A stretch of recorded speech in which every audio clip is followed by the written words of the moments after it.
Hello. There's a lot of debate about our attention spans and whether or not they're getting larger or smaller. Some behavioral scientists have looked at our attention spans and determined that we are processing remarkable amounts of information much more quickly than we ever have. Other folks have looked at lag indicators of attention spans, things like the length of shots in movies, the amount of paragraphs spoken in the evening news, as being indicators that our attention spans are decreasing. Other behavioral scientists are looking at attention spans in terms of things like how much attention you have to deal with a web page. So all of those are really interesting metrics. It may be interesting for some of you to know that there are some economists now who think that attention has actually passed data as the most important commodity available to humans. So that kind of makes some sense. Some other things have been, the most important commodity. Grain was a really important commodity. Gold was an important commodity. Oil, crude oil specifically, was a really important commodity. That was surpassed by data, by your personal data, as the most important commodity. And now there's some economists who speculate that attention and the money that's being made off of attention and how our likes are being monetized is actually the most powerful commodity in the economy. So today we're going to learn about the factors of keeping and gaining attention. And there's 11 of those factors of keeping and gaining attention. And we're going to talk about all of them. We'll talk about half of them in this first video installment. We'll talk about the second half in the second video installment. The factors of keeping and gaining attention are really important, both in social media for monetizing likes, but they're vitally important in public speeches. And each speech that you present in this class, and indeed each speech that you present anywhere, should always begin with a concerted effort to get the audience's attention. I chose to get attention in this particular video by talking about the conflict that is currently happening between behavioral scientist researchers and what they think the data says about our own attention spans. As a public speaker, you are going to see some of that. You hope that you don't see a ton of that. Usually it's only teachers who see that unique level of boredom at what we're teaching. We hope, of course, to see this. The difference between that and what we might produce is that these people are engaged and the folks from the previous slide were not. We engage people by using the factors of keeping and gaining attention. These people are clearly laughing, they found something humorous, they're having a good time, they're enjoying each other's company. There's activity back and forth between the two sites. We're going to talk about all those factors of keeping and gaining attention. Luckily, I will be your yogi. I will be the person who's going to kind of coach you about these factors and show you the way. And I am that guy. I have been teaching at the university level for over 25 years, and most of that has been teaching communication skills. I was a debate coach and a dean. I've taught in all three major modalities, online, hybrid, and on-site. I have delivered scores of faculty enhancement lectures both on our campus and other campuses, and have coached professors about how to use these factors of keeping and gaining attention to be more engaging lecturers and to be more engaging professors. I've also talked about these factors of keeping and gaining attention with people who are social media influencers, and said here's how you can use these factors of keeping and gaining attention to monetize your likes. So I have familiarity with multiple instructional design programs and faculty enhancement software suites. And one of those that I'm really good at happens to be the basis of making videos for this class, and that is PowerPoint. If you can do it in PowerPoint, I can do it. I'll show you. I don't have a lightsaber, a Super Bowl ring, or an NBA championship, Big 12 title, but I've got presentation.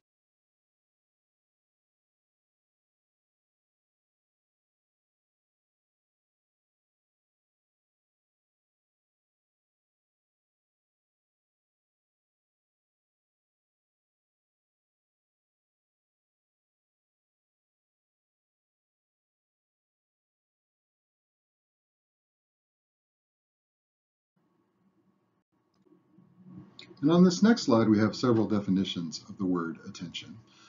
From psychology, it's the concentration of the mind on a single object or thought, especially one preferentially selected from a complex, with a view to limiting or clarifying receptivity and narrowing the range of stimuli. So you're attempting to focus in on one thing that you want to look at. State of consciousness characterized by concentration, notice or awareness. In the military, it means an erect position with your hands like that, and it signals respect. It's sometimes given as a command. Some synonyms: awareness, conscientiousness, watchfulness, alertness, mindfulness, deference, politeness, regard, respect, and homage. Of keeping and gaining attention, and as I indicated to you, there are 11 of them. You might want to get your phone out, maybe take a photograph of that, maybe take a screenshot of it. We're going to come back to it, but those are the 11, and it's good to have an image of those someplace close. All of these factors have one thing in common, and that is that you have to have some knowledge of theory and you have to apply some imagination. And through the application of imagination, you can transform one thing into another, and you can multiply the powers of the factors of keeping and gaining attention upon one another. There are 11 different factors of keeping and gaining attention. We will talk about all of them. I have been fascinated about attention for more than 25 years and how it relates to public speaking. I think that it's really interesting that it has gotten to become such a commodity, and that it is such a potential resource for so many people. Most of what you see on Instagram and TikTok, most of what you see on Twitter and social media, on X and social media platforms, is a direct result of this attention getting and attention keeping. I first came across this resource from Professor Kaminsky from Webster University in 2001, shortly after I graduated from graduate school. And I also became aware of Ellinger and Douglas, Principles and Types of Speech Communication from 1986, and that's who they cited. I would say that between Kaminsky and Ellinger, they talk about most of these different 11 factors. There's actually 19 total factors if you look into the specific derivations of like conflict and then specific derivations of history. There's actually quite a few more, but we'll go with 11. The rest of those are just subcategorizations. And here we have a manager who's putting a slideshow together, and he's talking to the person who's helping him put the slideshow together. And he says, no, that doesn't work. Those first two slides, those are way too dynamic. If I can put everybody to sleep within the first couple minutes, then the rest of the presentation should go away. So here we have, unfortunately, a manager who has decided to be boring. He's actively making a choice to be boring. He thinks that that's safe, and he thinks that that's how he will get through the public speaking without, being too nervous. Unfortunately, he's not taking any risks, and he's going to be absolutely awful to listen to. The first factor is activity, and the number one thing to remember with regard to activity is you don't want to page around like a caged animal. You want to get up. If you are afforded a lectern, make sure that you are up and that you are not hiding behind it. If you are not hiding behind the lectern, make sure that you're not pacing like a caged animal like this guy is. You can use students to role play, to act out stuff, to keep the class moving and interesting. Remember that ideas as well as people move. If you start off with a big slide deck and you move your way through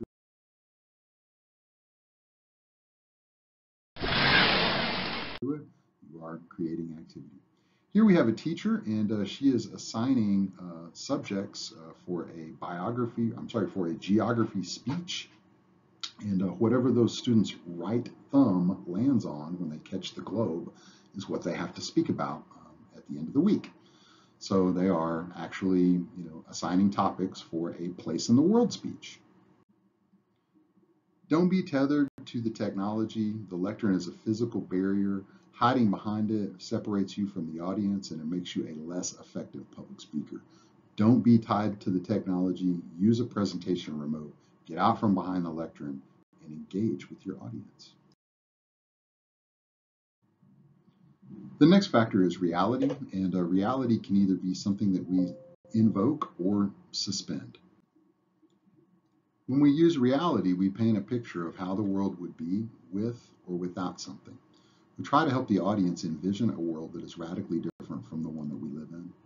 The tension between what the audience knows and what we're speaking will help provoke desired attention.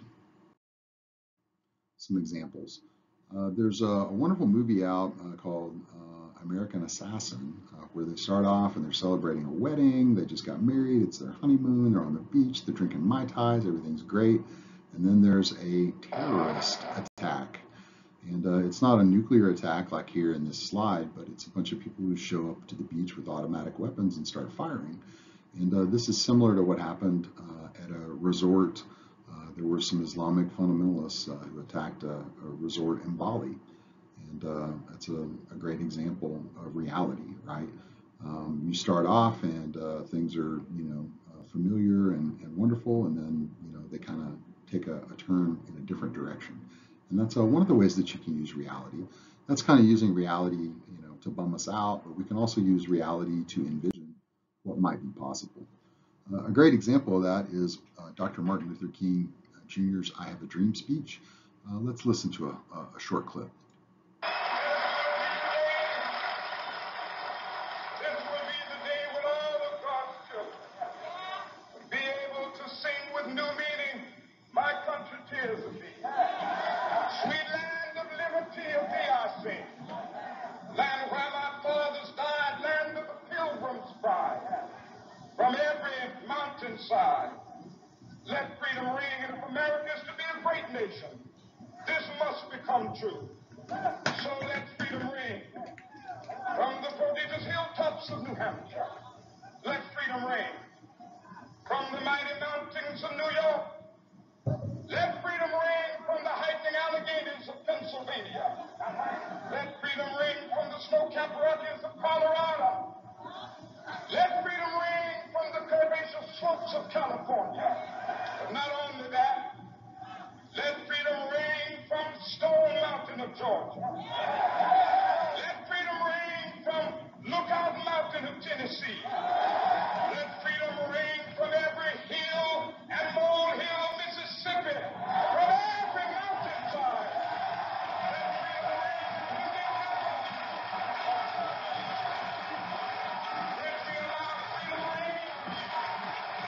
When we let it ring from every village and every hamlet, from every state and every city, we will be able to speed up that day when all of God's children, black men and white men, Jews and Gentiles, Protestants and Catholics, will be able to join hands and sing in the words of the old Negro spiritual, free at last, thank God Almighty, we are free at last.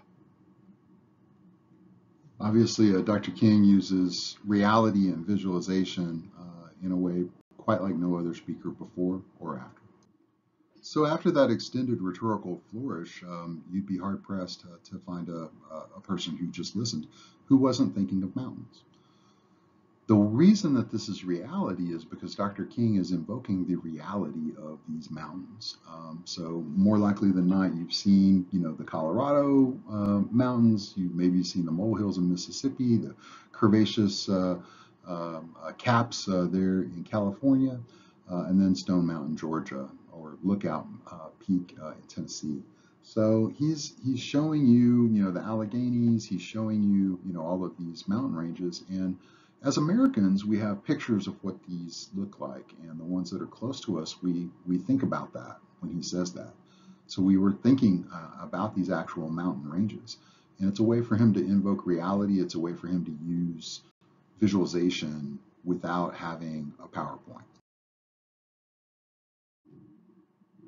Next is proximity, and proximity is a lot like activity. It just involves regulating how close or far away we are from others. So proxemics is just how close we are. For the most part, this was theorized by this guy, Edward T. Hall, in The Hidden Dimension in 1966. He hypothesized that there were 4 different levels of space. Those went from 1.5 to touching, from 4 to 1.5 feet, from 12 to 5 feet, and from 25 to 12 feet. And this is kind of to scale. Intimate is essentially the length of your arm. That's about 18 inches. And If anybody gets in that space, that's considered intimate. This is also about the distance that two people are when they sit in the front seat of an automobile.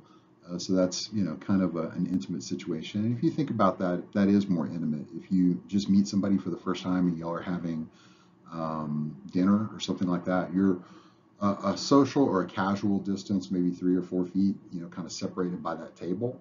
But when you get into an automobile, you're there, boom, not quite shoulder to shoulder, but maybe you have a few, inches of separation. That is an intimate distance. The next factor to discuss is conflict. And conflict is one of those factors that has more than one factor embedded in it. People love a good fight. Remember, the most attention provocative word ever said in any middle school in the United States of America is fight. In fact, if you were to say fight and then make intense eye contact at two people, everyone will begin to kind of gather around those two people, to see if they are actually going to fight. I've even seen instances where two people didn't want to fight, but then everybody, kind of circled around them and, they faced off and kind of created a self-fulfilling prophecy where the fight happened because everybody was saying that there was going to be a fight. So fight and conflict are some pretty attention provocative things. How else can we explain why world wrestling is so popular, why professional wrestling, the World Wrestling Entertainment is so popular? Conflict, even if it's fake, is profitable. In 2022, the WWE made $1.3 billion. That's $300 million a quarter. That's $300 million every 4 months, or I'm sorry, every 3 months. That's well over $1 billion, and they're traded on the New York Stock Exchange as WWE.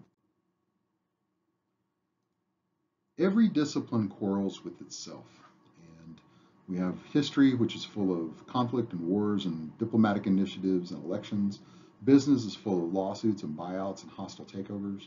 And social scientists argue about education, about computer science, about all sorts of different things.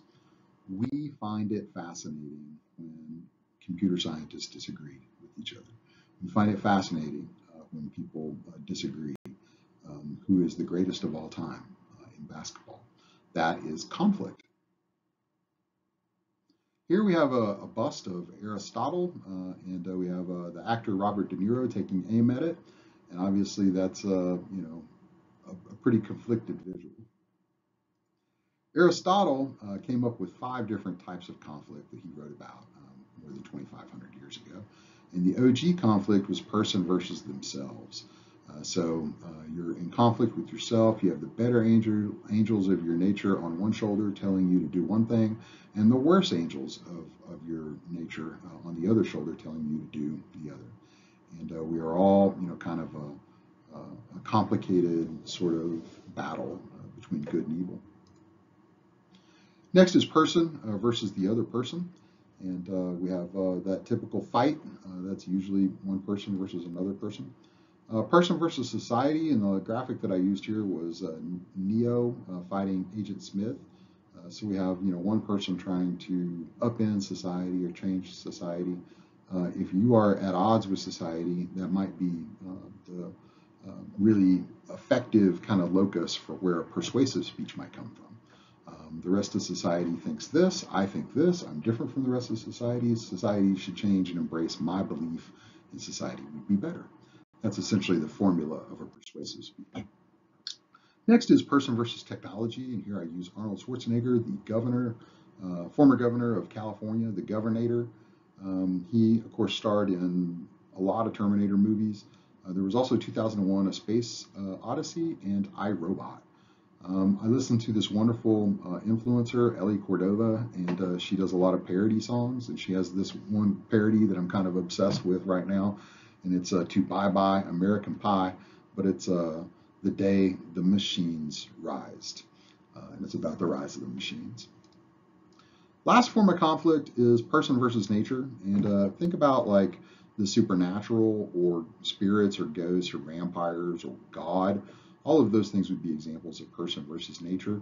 It could be global warming, it could be a flood, It could be a nuclear, sort of, I guess, release. That might be a little bit of, person versus technology and versus nature right there. It can be God, essentially all the conflict that's happening in the church between good and evil. It can be Twilight, a new dawn with your vampires. Any ghost hunting show, that you've ever watched. I think you get the idea. Anyway, Aristotle basically said that all human conflict fits into one of these 5 different categorizations of conflict. The last factor of keeping and gaining attention that we're going to discuss in this video is humor, and we'll cover the rest of the 6 factors of keeping and gaining attention in part 2. The last one is humor. Humor is one of my very favorite factors of keeping and gaining attention, but it is also the most dangerous. You are either going to fall on your face or you are going to own the room. Everyone is either going to die laughing and want to listen to you, or everyone's going to go, ooh, that didn't hit, that wasn't funny, and you're not like us, and we don't want to listen to you. So it's a wonderful factor. It really opens up the audience. It's one of the best things that you can do. And it makes your public speaking experience more fun. It makes it more fun for the audience. But if you don't get the joke right, if you don't practice the joke, if you don't nail the delivery, if you don't try the joke out on an audience ahead of time, you can really make a mistake. So humor is the most dangerous of the factors of keeping and gaining attention. Your sense of humor is a window into your soul. What you think is funny says a lot about you. If you can make the audience laugh, then you are like them. If you can't make the audience laugh, then you are definitely not like them. Conversely, people love to laugh. If you make them laugh, you are considered smart, witty, and erudite. I like this slide. I made this slide. These were just 2 women talking, and she was kind of shooting her sort of a WTF look. And I was like, hey, I could put a call out in her mouth and that would be really funny. So here's my attempt at a joke. Always start your presentation off with a joke. Don't mention religion, politics, race, sex, age, men, women, children, technology, food, drinking, pregnancy, or exercise, because you might offend somebody. Well, it'll be pretty difficult to tell a joke and not have the basis of the joke be one of those things. So I guess if you are going to tell a joke, you should be aware that there's an opportunity that you could offend someone, and that what you think is funny is a window into your soul. And if you think that something that offends someone else is funny, then again, it's a big insight into the fact that you're not like them. So it's a really effective factor of keeping and gaining attention, but it's also really dangerous. I'll give you an example. Here's a joke for you. How many graduate assistants does it take to change a light bulb?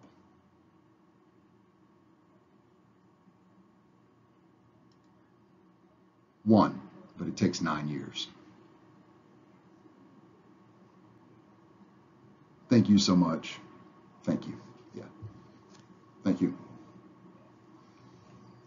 2 or 3 of you thought that was a funny joke. Congratulations. You are destined to be a graduate student and to earn a master's degree. 4 or 5 of you produced a micro chuckle, a short little sort of smile and kind of ha. And it was almost like I was there in the room and you didn't want to offend me, so you just sort of laughed at the joke. And the rest of you were just like, wow, that's a joke. That's not even like a dad joke. That's like a professor dad joke. That's a professor dad joke from somebody who earned a PhD. I don't think it's funny. That's exactly the point, right? It's ostensibly funny, and it should be funny if you know the context and you're familiar with that context. But for a vast majority of people, even if they're familiar with the context, the joke isn't funny. I said that I give faculty development lectures, and I teach faculty how to lecture and how to use the faculty, or how to use the factors of keeping and gaining attention to be more effective lecturers. When I am presenting that type of training, this joke kills. This joke, the roof just pops off of the place, and doctor-educated people who were master's students and who took 9 years in graduate school think that this is one of the funniest things that they've ever heard. So it's just the wrong audience to tell this joke, right? Highly educated people who lived that experience think that's a funny joke. Most everybody else does not think that it's a funny joke. Which means if you want to be funny, you have to understand the age, the race, the demographics, the level of education. You need to understand those things about your audience. Otherwise, you're not going to be able to make some determinations about what they might think might be funny. All right, so that's the conclusion of these first 5 factors of keeping and gaining attention. We will discuss the last 6 factors of keeping and gaining attention in the next video. Take care of yourself. Have a great day. Go Pokes. Make sure that you watch the second one to get the rest of the lesson.